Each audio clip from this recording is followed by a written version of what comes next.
what they call me. I promise that you'll never be alone. Happened a couple years ago. Hey, Doc.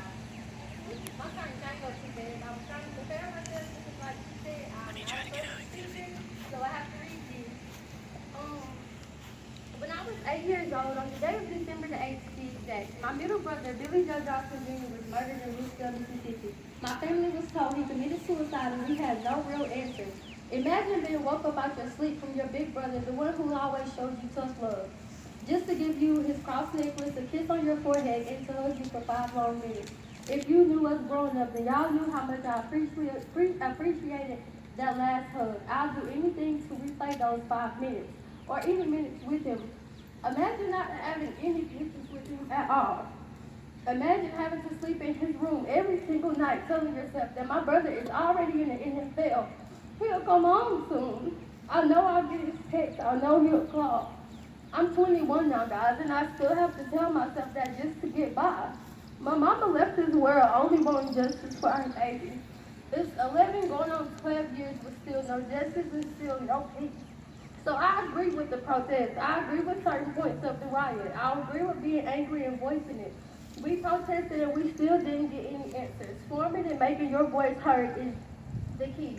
Now, I do not agree with the destruction of property. However, I do understand why they did not care about the property. It's the principle. If our lives is not being valued, why should anything materialistic that can easily be replaced be of any value? Once a life is taken, you cannot get that back. My family and that struggle with that justice every single day.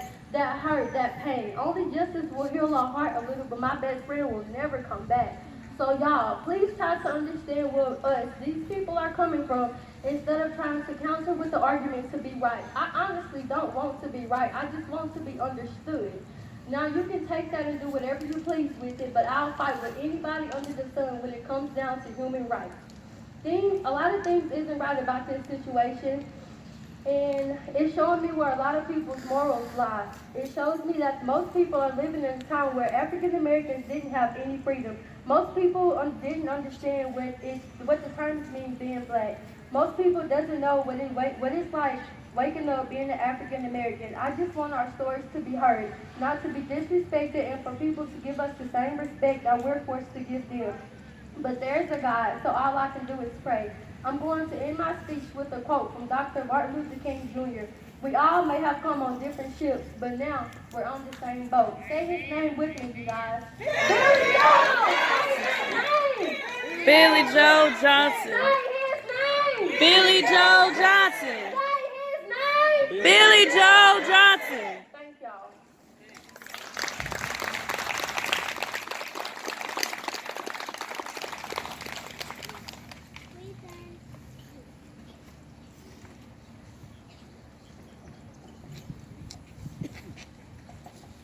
So,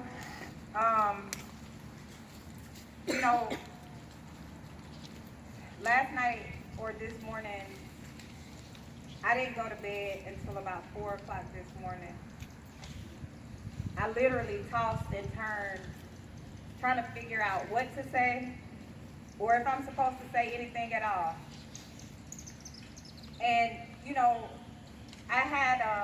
I received a lot of opposition. We all received a lot of opposition. Some of the comments and stuff from Facebook and social media, I really wanted those people to be here because I think that I have something that they need to hear. There's over 100 churches in Geroge County, which leads me to believe that there's a lot of believers here. But what I cannot believe is that God is telling us to hate, period. I mean, I'm not your typical Christian, I was raised here in church. My relationship with God was birthed here in Lucedale. But God took me on this journey, and I had the opportunity and the privilege to meet all these amazing people. And God has given me a voice, and He has given me influence. And for a long time, I didn't know what to do with that. But then when I started realizing that I had influence and that I had a voice, I had to make a decision. I had to choose if I was going to lead people in the wrong way or if I was going to lead people in the right way.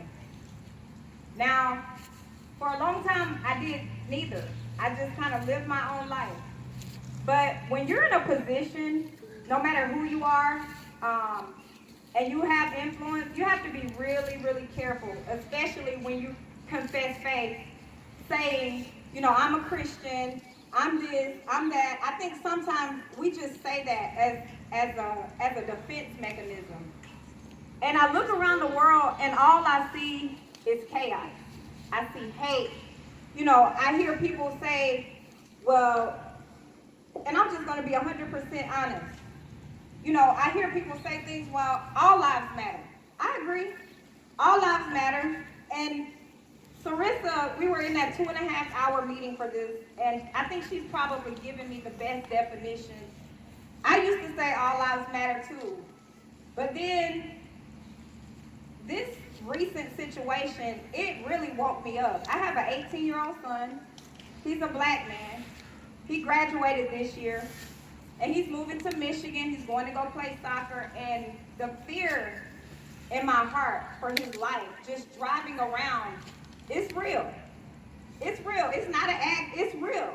And I had some of my white friends to reach out to me because they wanted to understand. See, when you want to understand something, you make a conscious effort to understand something.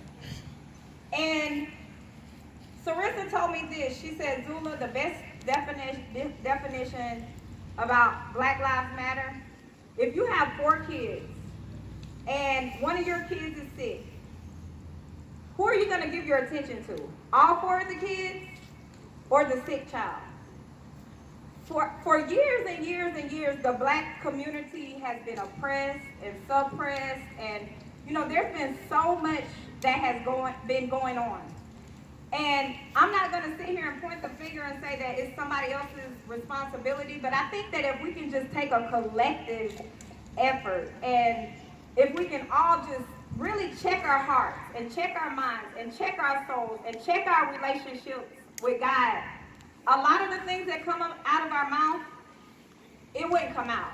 Because the God that I know, you know, people in the church ostracized me, turned their back on me. They told me I wouldn't save because I didn't wear long skirts all the way to my ankles.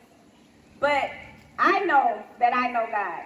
And I know that the God that I serve, he said that he loves me down to the number of hairs on my head. And to me, that means that no matter what decisions I made or what mistakes that I made, that he still loves me. And I don't see a color anywhere in the Bible stating who those people are. So it's just really hard for me to believe that not just color, but to hate anybody for any reason when you don't even know them. I tell people I love them all the time. And I saw something on somebody's page the other day that says, how can you love somebody that you don't know? Well, how can they hate me and they don't know me? What's the difference? It's Peter Pan, that's what they call me. Promise that you'll never be lonely.